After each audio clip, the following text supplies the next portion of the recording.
साहेब आणि संजयजी गाते साहेब यांना विनंती आहे, आपण दीप प्रज्वलनासाठी यायचं आहे। दीप प्रज्वलन या ठिकाणी होणार आहे। शिवराजी चव्हाण साहेब यांचं स्वागत करण्यासाठी मी भाजपा प्रदेश सचिव दीपकसिंह रावत यांना विनंती करतो की त्यांनी अशोक चव्हाण साहेबांचा या ठिकाणी सत्कार करणार। यानंतर ओबीसी मोर्चाचे प्रदेशाध्यक्ष संजयजी गाते साहेब यांचं स्वागत करण्यासाठी मी भाजपा प्रदेश उपाध्यक्ष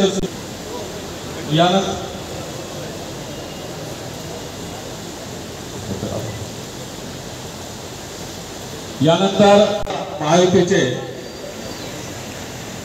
संजयजी गोरगे यांचं स्वागत विनायक सागर यांनी करते। जाधव यांना अशी विनंती करतो की त्यांनी त्यांचं स्वागत करावं।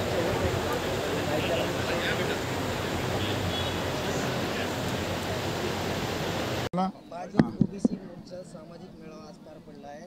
पदाधिकाऱ्यांना व कार्यकर्त्यांना काय आवाहन?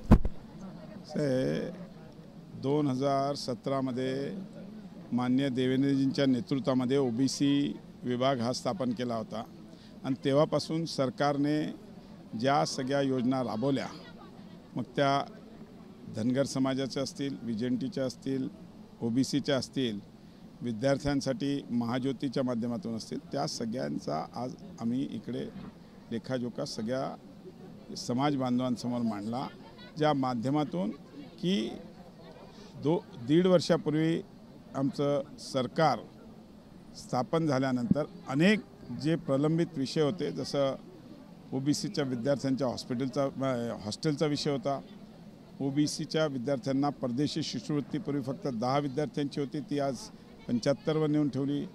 72 हॉस्टेल्स प्रत्येक जिल्ह्यामध्ये, एक मुलांसाठी एक मुलींसाठी।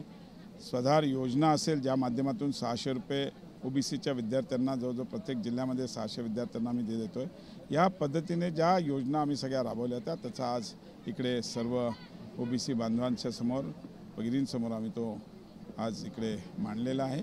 आणि आज नांदेडचे प्रताप पाटील चिखलीकर जे खासदार आहेत, त्यांना भरघोस मताने ओबीसी समाजाने त्यांच्या पाठीमागे उभा राहून त्यांना निवडून द्यावं याकरता सगळ्यांना आवाहन केलं। मी सांगितलं ना, आता राज्याचे माजी मुख्यमंत्री अशोक चव्हाण साहेब आणि प्रताप पाटील चिखलीकर साहेब हे दोघंही मागच्या वेळेस विरोधात लढले होते आणि आज दोघांची ताकद एकत्र आलेली आहे, त्यामुळे आमचा यश 100% नाही 200% आहे। मी सांगितलं नॉन पॉलिटिकल